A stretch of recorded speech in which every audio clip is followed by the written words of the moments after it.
Good evening મિત્રો, જય માતાજી, જય શ્રી કૃષ્ણ ને જય દ્વારકાધીશ ને જય ગો માતા ને જય ગોપાલ. મિત્રો આજે તો બધું ક્લિનિંગ ક્લિનિંગ લાગે છે. વિપુલભાઈ, શું કેવું તમારું? વિપુલભાઈ ક્યાં રોકાણા હતા વરસાદ હારો વરસાદ આવ્યો નહીં, કાંઈ ગયો નહીં. ના એ બધું કમ્પ્લેટ હાંસવી લીધું આપણે, થાકી દીધા પણ ડુંડા અડધા ઓટે સારી દીધા. હા, આપણે એમ વરસાદ આવી જતા, અમે 3 વાગે થાકીને વયા ગયા હતા. હા, હારો વરસાદ આવ્યો નહીં. એવું છે. તો વિપુલભાઈને છે ને આજે ઘરે રોક્યા હતા. તો ભાઈ એને છે ને કે આગળ કંઈ કામ થયું નહીં, પણ કે ક્લિનિંગ ને કરી નાખ્યું. તો ભાઈ આપણે છે ને બાજરીના ડુંડા થોડાક અહીંયા ઢાંક્યા, થોડાક વાં ઢાંક્યા, આપણા મકાન મેં ચડાવી દીધા ને ભાઈ બધુડી શું કહેશ ને ભાઈ બધું ઓલમોસ્ટ ક્લિનિંગ કામ વિપુલભાઈ આજે સરસ મજાનું કરી રાખ્યું ને ભાઈ. ફરજામાં તમે અંદર જો મસ્ત મસ્ત ખાડા બાડા પૂરીને આપણે ગૌ માતા સરસ મજાની બેઠી રહીને ભાઈ એવી રીતના કરી નાખ્યું મસ્ત મજાનું ને ભાઈ. નીણ બીણીને બધું વિપુલભાઈ આજે વાડીને રેડી રાખ્યું છે અને ખાણ બાણ અહીંયા બધું મૂકી દીધું. એક નંબર ફર્સ્ટ ક્લાસ. હા એવું છે. મમ્મી બીરાભાઈ આપણે છે ને કોઈનું કામ કરેલો શ્રેય આપણે લેવો નથી. વિપુલભાઈ એવું કહે છે કે આપણે કામ નથી કર્યું, મમ્મીએ ખાડા બીરાય તો કે ભાઈ મમ્મીએ બીરાય, આપણું નામ લવમાં ખોટા ને ભાઈ. આપણું બાજરાનું દાંડર ને એ બધું ઊભું છે, એમાં કંઈ છે નહીં. બાકી ગૌ માતા સરસ મજાના ઊભ્યા છે ને આજે ભાઈ મારે થઈ ગયું હતું બહુ મોડું. હું આવ્યો 6-6:30 વાગે ને ભાઈ આપણે છે ને ગૌ માતાને સરસ મજાનો બસ દોવાનો ટાઈમ થઈ ગયો. વિપુલભાઈ ઘરે હતા ને એટલે આપણે કંઈ ટેન્શન હોય. ગૌ માતા સરસ મજાની ઊભ્યા છે. કૃષ્ણાભાઈ સરસ મજાની ધરાઈ ગઈ છે અને કાંઈ ઉપાધિ જેવું છે નહીં. તો ચલો હવે ફટાફટ છે ને આજે મિલ્કિંગ કામ કરી લઈએ ગાય માતાનું.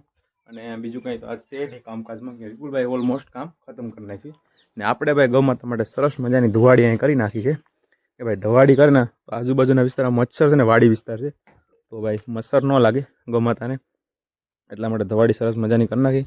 તો કંઈ નહીં, ચલો ફટાફટ એક ગાયને ગૌ માતાને મમ્મી ધોઈ લઈ ને પછી આપણે 2 ગાયોને ફટાફટ ધોવાની છે. તો એ ધોવાનું કામ પતાવી નાખીએ, બાકીનું નીકળી ચલો તો ફટાફટ.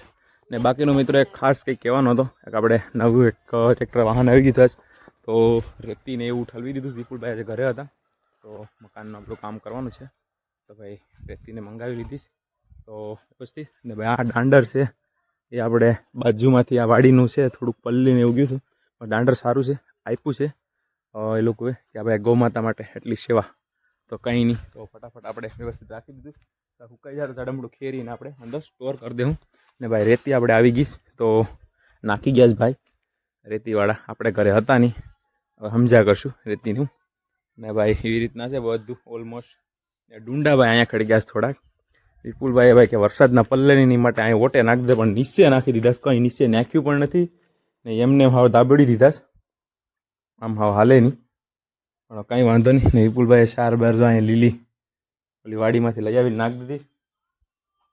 તો કંઈ નહીં મિત્રો, ફોલો ફટાફટ ગૌ માતાને ધોઈ લઈએ ને પછીનું કામકાજ આગળ વધારીએ. ચલો મળીએ ગૌ માતા દોવામાં, મિલ્કિંગમાં. જય ગૌ માતા, જય ગોપાલ. તો મિત્રો આપણે વાડીમાં ઘુમરા મારતા મારતા ચક્કર મારતા હતા, 4 એકર બધું કામ કરતા હતા. વિપુલભાઈને પૂછ્યું કે આપણે ખેતર ગયા હતા કે નહીં, તો કે ભાઈ હાજ છે ને બધું ભાગ દોડમાં ડુંડા નાન તેને એવું નાખવામાં છે ને ભાઈ કે ભૂલાઈ ગયું ખેતર આટો મારવા જવાનું રહી ગયું છે ક્યાં. તો તમે મારી આવજો જરા, કેમ કે ભાઈ દરરોજ માટે આટો મારવો પડે, કેમ કે ભાઈ આપણી મગફળી છે ને તે 4 એકર આપણે વાયર બાંધેલા છે. વાયર છે ને આપણે થોડુંક કાચા પાયે છે ભાઈ કામકાજ. તો નેક્સ્ટ ટાઈમ કરી નાખશું આગળ સારું. પણ ભાઈ કાચા પાયે કામકાજ છે ને તો ભાઈ આટો મારવાનો ખાસ રીઝન તો એ જ છે કે ભાઈ આટો મારી લઈએ ને તો ઢોર બોર વાયરું બાયરું તોડી નાખ્યા હોય ને આવારા પશુ, તો ભાઈ આ વાયરું છે ને બધા એ તૂટી ગયા હોય ને તો થોડું ટેન્શન રહી.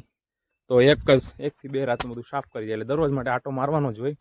એટલે ફટાફટ આપણે ખેતર આવી ગયા તો ફટાફટ 4 એકર ચક્કર મારી લઈએ ખેતરમાં. અંદર તો જવાનું થતું નથી આજે, પણ માંડવી ભાઈ થોડી ગમતી પીળાટ પડે છે, કેમ કે ભાઈ આ માંડવીમાં પાણી પી ગયું હતું.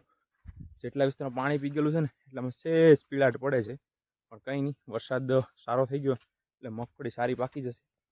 તો કંઈ નહીં, 4 એકર ઉમરા મારી ફટાફટ અને ભાગ્યા ઘરે. ને મિત્રો આજનો વ્લોગ આપણો છે ને બહુ મિની વ્લોગ જેવું થઈ ગયું છે, ટૂંકો ને ટચ.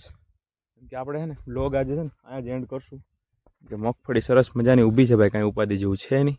અને વાયરનો છેડાય પણ 1 નંબર ક્લીન છે, કંઈ તોડ્યા બોડ્યા છે નહીં, એટલું બધું કંઈ નુકસાન જેવું છે નહીં. તો આપણે આપણા ખેતરની 4 એકર રસ્તો છે અહીંથી સીધો વાં, અને હું હમણાં ચાલીને આવ્યો તે રસ્તો, એટલે કાટખૂણે રસ્તો છે. એટલે આપણા ખેતરની ચક્કર તો એમને એમ જ લાગી જાય. ભાઈ એકદમ સંધ્યા ઢળી ગઈ ને આપણે ગૌ માતાને દોવાનું કામકાજ હજી બાકી છે. ફટાફટ પહોંચી જઈએ વાડીએ, એટલે કંઈ ઉપાધિ જેવું છે નહીં. તો ચલો ફટાફટ જઈને દોઈ લઈએ. જય ગો માતા, જય ગોપાલ, અને મળીએ કાલે નવા વ્લોગ સાથે નવી શરૂઆતમાં. અને તમે બધા ઓકે જશો, મારો વ્લોગ જોતા બધા ઠીક જ હોય. પછી જય ગો માતા, જય ગોપાલ, ને ચલો મળીએ નવા વ્લોગમાં. જય ગો માતા, જય ગો માતા, જય ગો માતા, જય ગોપાલ. મિત્રો ઉતાવળમાં થોડુંક ઘાટું બોલાઈ જતું છે, આઈ એમ સોરી. જય ગો માતા, જય ગોપાલ, જય દ્વારકાધીશ. મળીએ નેક્સ્ટ વ્લોગમાં. જય માતાજી, બાય બાય, ગુડ બાય.